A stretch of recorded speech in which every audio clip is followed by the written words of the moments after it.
वो भी जरा आदमी सही नहीं है वो। शिवसेना के हैं। हाँ, अब अभी इसके अपना शिंदे के पास पार्टी में घुस गए वो। जी। उसका भी नेचर अच्छा नहीं है। तो ऐसा ही बोलता है बदलाव करेगा, बदलाव का होता वही वही होता है, जो है वैसा ही चल रहा है। देखो, बदलाव तो होना चाहिए। अगर रोटी नहीं घुमाएंगे तो जल जाएगी। बराबर। अयोध्या से राम लला की धरती से हैं आप। हाँ बोल, अब क्या बोलूं मैं अभी। ईवीएम की चोरी अगर बंद हो जाए तो मोदी तो चले जाएंगे धुरिया धाम।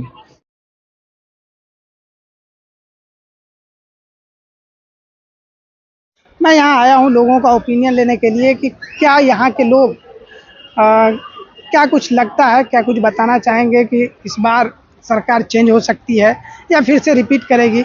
इसी के लिए रिगार्डिंग मैं लोगों से बात करता हूँ। विजय पावस के कहाँ के रहने वाले हैं? यहाँ यही नजदीक रहता है सिवाय पर में। अच्छा, सेरेवन के बाजू में। बराबर।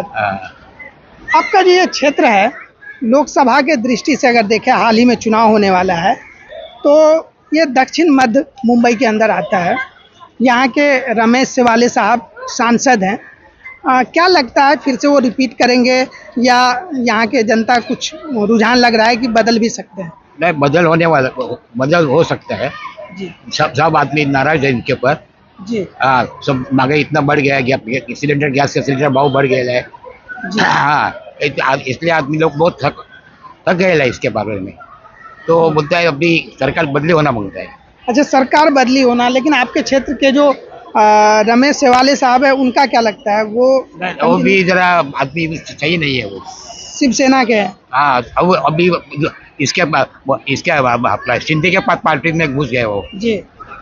उसका भी नेचर अच्छा नहीं है। तो क्या लगता है जो शिवसेना शिंदे गुट है और शिवसेना उद्धव ठाकरे गुट है, लोगों का रुझान किसके तरफ ज्यादा है? वो ठाकरे के पास होता है। उद्धव ठाकरे की तरफ। अच्छा, ये क्षेत्र में राज ठाकरे साहब का भी प्रकोप है, क्या कुछ लगता है कि उनकी पार्टी की भी कुछ हो सकता है यहाँ का? पार्टी बदल रही है, ठाकरे इसके पास ज्यादा वोटिंग होने वाला है।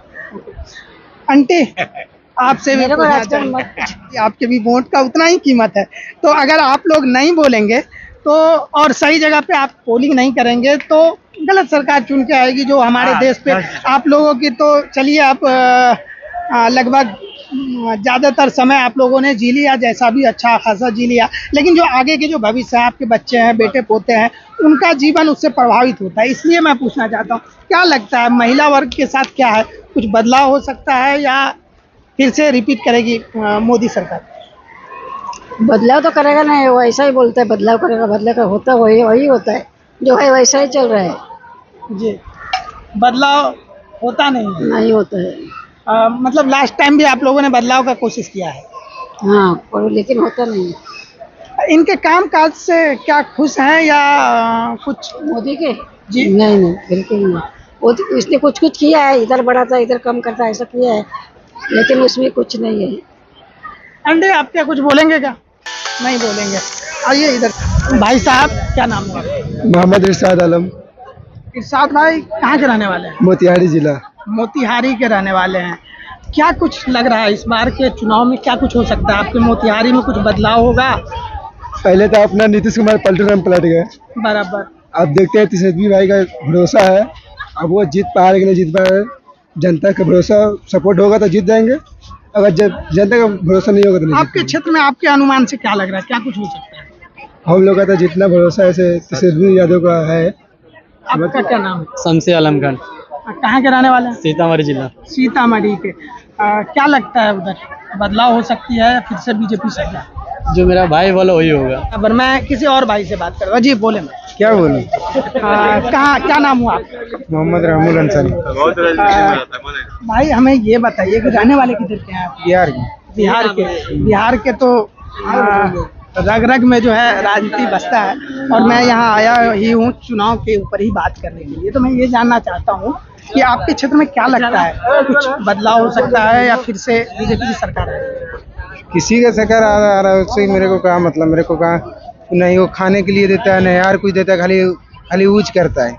सरकार किसी की आए नहीं आए ये कुछ नहीं होता, ऐसा कहना बिल्कुल गलत है। कोई फर्क नहीं पड़ रहा है। बिहार का जीवन जो 70 साल से तो लूटते रहा है। भविष्य जो आगे बनेगा ना, वो राजनीति से ही। क्यों कि आप जो वोट देते हो ना, उससे ही आप चुनते हो किसी को, कोई सरकार बनती है और वो आगे क्षेत्र में क्या विकास करेंगे, आपके लिए रोजगार के व्यवस्था करेंगे, कैसा कुछ डेवलपमेंट करेंगे, उनका पूरा खाका तैयार करना उनके हाथ में होता है। तो आपको भले ना लगता हो कि निजी रूप से मुझे क्या बेनिफिट हुआ, लेकिन अगर पूरा बड़े तौर पे देखा जाए तो उनका इम्पैक्ट रहता है लोगों के जीवन पे।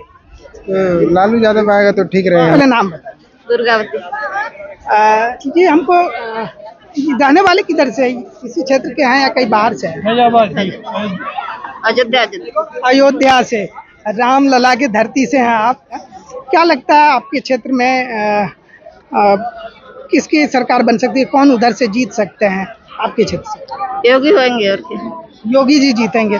कैसा कार्यकाल रहा उनका योगी? अच्छा ही चल रहा है। 10 साल का जो प्रधानमंत्री नरेंद्र मोदी जी का जो कार्यकाल रहा, क्योंकि पहले जो चुनाव होना है ना वो लोकसभा का होना है, उससे प्रधानमंत्री चुन के आएंगे, तो उनका कार्यकाल को किस तरह से देखते हैं? अच्छा ही देखते हैं। अच्छा देखते हैं। अंकल आपका क्या नाम है? जी, मेरा नाम शांतिलाल है, मैं अयोध्या से हूँ। अयोध्या से ही? जी हाँ। आपसे ही भी सेम प्रश्न रहेंगे हमारे। हाँ। क्या कुछ लगता है, क्योंकि एक्चुअली आपकी पत्नी है, लेकिन आमतौर पे कई बार ऐसा भी मिलता है कि पति एक धड़े के साथ और पत्नी दूसरे धड़े के साथ, दोनों के अपने अपने ओपिनियन हो सकते हैं। इस वजह से आपसे भी सेम सवाल पूछना चाहूँगा, क्या लगता है? जी ने डेवलपमेंट तो काफ़ी हुआ है ये 5-10 सालों में। योगी जी आए तो मतलब काफ़ी वहाँ पे सिक्योरिटी भी हो गई है, औरतें भी वहाँ आराम से घूम फिर सकती है रात बिरात चाहे जब। और इसके लिए इस समय तो योगी का ही वहाँ पे बोलबाला है और योगी ही आएंगे। अच्छा, अभी लेटेस्ट में जो युवा हैं उत्तर प्रदेश के, वो कुछ पेपर लीक का मामला उठाया हुआ था। क्या कुछ कारण रहा है इसके पीछे, बताएंगे? नहीं, पेपर लीक का जो मामला है ये वहाँ के हिसाब से जो देखा जाए ना, तो ये जो वहाँ के जो प्रोफेसर वगैरह है ना, उन लोग के वजह से ही सब ये सब होता है, दो डाली वगैरह। नहीं, ये एक सरकार की भी जिम्मेवारी होती है और युवाओं के लाइफ से, आपके जो बच्चे हैं उनके लाइफ से जुड़ा हुआ चीज होता है। अभी मैंने आपके पड़ोस के राज्य बिहार में देखा, वहाँ टीचर की बहाली हुई, एक भी कंटिन्यू हो रहा है, एक भी पेपर लीक नहीं हुआ। लेकिन उत्तर प्रदेश बिहार की तुलना में ज्यादा बेहतर माना जाता था पेपर लीक के मामला में, लेकिन वहाँ हुआ। इसमें आप किसको जिम्मेवार बताएंगे? यहाँ को वहाँ की जो व्यवस्था वगैरह है उसमें कहीं ना कहीं तो चूक हुई, तब ये लीक हुआ है, नहीं तो ये लीक होना तो ऐसा असंभव हो सकता है।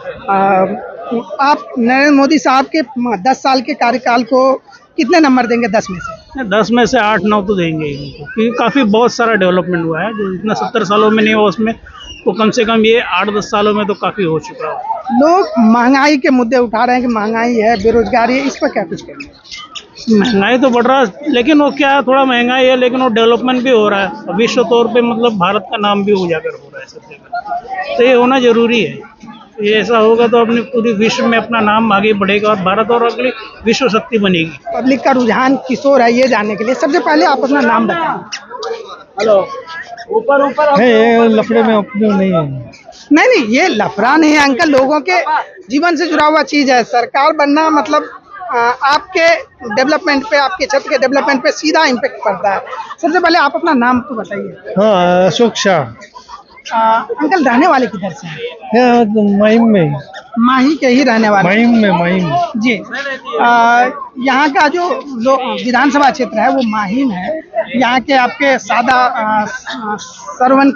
सरवणकर ये आपके विधायक हैं। क्या लगता है आपके क्षेत्र में कैसा विकास किया है? हाँ, अच्छा है सदा सरवणकर। और आपके यहाँ विधानसभा भी इसी साल होना है, लेकिन उससे पहले लोकसभा का चुनाव होना है। आपका जो क्षेत्र है दक्षिण मध्य मुंबई लोकसभा सीट है ये, तो उनके बारे में क्या कुछ कहेंगे? वो किस तरह के काम? अपने को यही सदा सरवणकर ही बरोबर है, वो ये इसको ही देते हैं ना। नहीं, वो विधायक हैं आपके, जो लोकसभा का सांसद का चुनाव होना है ना, पहले होना है राहुल रमेश सेवाले। वो कौन सा भाजपा का है? ये शिवसेना के हैं। उनके बारे में क्या कुछ कहेंगे? मालूम नहीं अभी, नहीं आइडिया।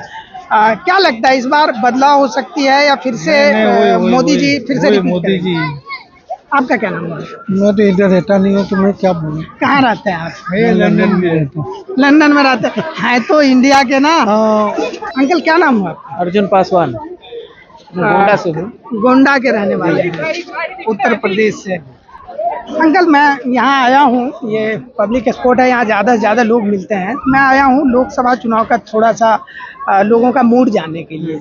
तो क्या लगता है लोगों के रुझान को देख करके कि इस बार बदलाव हो सकती है या फिर से मोदी जी की सरकार फिर से रिपीट? बदलाव हो सकती है, लेकिन जब तक ईवीएम नहीं हटेगी तब तक किसी की सरकार नहीं बनेगी। ईवीएम की चोरी अगर बंद हो जाए तो मोदी तो चले जाएंगे धुरिया धाम। ईवीएम हटा दें बस। ईवीएम पे बहुत सारे लोग जो है कह रहे हैं कि वो हट जाएगी तो ऐसा कुछ हो जाएगा, लेकिन आमतौर पे देखे जा रहे हैं कि दूसरे जगह जहाँ कांग्रेस या अदर पार्टी का चुनाव जीतते हैं, फिर वहाँ ईवीएम का क्यों नहीं हो पाता? कुछ भी कुछ कहेंगे? जहाँ जागरूक हैं लोग वहाँ तो जीत जाती है सरकार दूसरी, लेकिन जहाँ जागरूक नहीं उनको 5 किलो गल्ला चाहिए केवल जी, और 2000 रुपया, उसी पे लोग जीत जाते हैं, जिता देते हैं उनको। लेकिन अगर ईवीएम हटा दें तो वो जीत ही नहीं पाएंगे, किसी भी रूप में नहीं जीत पाएंगे, क्योंकि जितना काम किया उन्होंने कोई अच्छा काम नहीं किया। अच्छा, आमतौर पे जो यूपी बिहार के लोग होते हैं ना, किसी न किसी पार्टी के साथ जुड़े रहते हैं। क्या कुछ आप भी किसी पार्टी से जुड़े हुए हैं? हम तो बीएसपी से जुड़े हैं। बीएसपी से जुड़े हुए हैं। मायावती जी अभी इंडिया गठबंधन के साथ नहीं है, अखिलेश यादव इंडिया गठबंधन के साथ है। क्या कुछ लग रहा है वहाँ, क्या कुछ हो सकता है, किसको ज्यादा सीटें आ सकती हैं? अब देखो, जब सब मिल के लड़ेंगे तभी इनको हरा पाएंगे, अगर अलग अलग लड़ेंगे तो नहीं हरा पाएंगे। आप बीएसपी के एक कार्यकर्ता के हैसियत से क्या लगता है कि बहन कुमारी मायावती जी को इंडिया गठबंधन के साथ होना चाहिए या उनको अलग ही, जैसा वो पहले से कह रही है, अलग ही चुनाव लड़ेंगी? अब वो तो बहन जी की मर्जी, गठबंधन में जुड़े या ना जुड़े, क्योंकि वो कट्टरवादी हैं, ये जानते हो। वो किसी से तालमेल नहीं खाते, वो अलग चुनाव लड़ना चाहती है। और जो चंद्रशेखर लड़ रहा है, चंद्रशेखर अगर इसमें आ जाता तो पार्टी भारी हो जाती। चंद्रशेखर रावण की बात कर जी, लेकिन पता नहीं क्यों बहन जी उनको साथ में नहीं ले रही है, चंद्रशेखर को। अभी आजमगढ़ के जो अभी उपचुनाव में जो एक कैंडिडेट थे बीएसपी के, गुड्डू जमाली साहब, उसने अभी हाल ही में सपा ज्वाइन कर लिया। क्या कुछ कारण है कि बीएसपी के सभी लोग धीरे धीरे सपा कांग्रेस की तरफ आ रहे हैं? सपा के लिए इसलिए आ रहे हैं कि सपा में जो है कि अखिलेश को सीटें पिछले चुनाव में ज़्यादा मिल गई थी, पिछले चुनाव में विधानसभा। हाँ, इसलिए उनके साथ में जुड़ रहे हैं। मायावती का केवल एक रह गया था। क्या लगता है उस एक रहने का क्या कारण हो सकता है? क्यों आखिर इतनी सीटें क्यों घटी? जो सरकार में रही हैं 2-2, 3-3 बार, उनका केवल एक सीट इतने बड़े उत्तर प्रदेश में, क्या कुछ कारण लगता है आपको? अब वो इसलिए पार्टी इनकी चली गई क्योंकि उसमें जो पार्टी में जो बैठे हैं एक सतीश चंद्र मिश्रा जी, सतीश चंद्र मिश्रा जो कहते हैं बहन जी को करना पड़ता है, इसीलिए सरकार इनकी चली गई। उन्होंने कहा कि इनको निकाल दिए, उनको निकाल दिए, सारे विधायकों को निकाल दिया बहन जी ने उनके कहने पर, इसीलिए पार्टी दम हो गई। लेकिन पार्टी तो राष्ट्रीय है। नहीं, अब तो राष्ट्रीयता भी जाने वाली ही है। अरे जाने वाली, लेकिन अब देखा जाएगा। लेकिन इस चुनाव में क्या होता है, इस चुनाव में इस बार कुछ हो सकता है क्या? हो सकता है, हो सकता है, बीएसपी का कुछ हो सकता है। दोस्तों, जैसा कि मैंने बताया, लास्ट समय मैं भिवंडी में घूम रहा था, वहाँ भी सेम समस्या आ रही थी। यहाँ के लोग मुंबई के बोलना नहीं चाहते हैं, बचना चाहते हैं, खास करके राजनीति से। क्या कुछ वजह है, बेहतर यहाँ के लोग जानेंगे।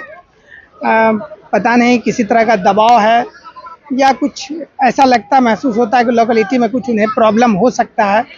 खैर, जो कुछ भी कारण हो, मैंने अपना एक छोटा सा कोशिश किया कि कुछ लोगों से जिसने भी बात किया उनसे मैं बात करने का कोशिश किया। आपको हमारा यह वीडियो कैसा लगा कमेंट बॉक्स में हमें ज़रूर बताइएगा। अगर पसंद आया हो तो एक लाइक कीजिएगा। और हाँ दोस्तों, अगर आपने अभी तक अपना चैनल सेकुलर जनता सेकुलर मंच को सब्सक्राइब नहीं किया है तो सब्सक्राइब कर घंटी के बटन को ज़रूर दबा दीजिएगा। मिलते हैं फिर किसी दूसरे वीडियो में किसी दूसरे जगह से। तब तक के लिए दीजिए हमें इजाज़त।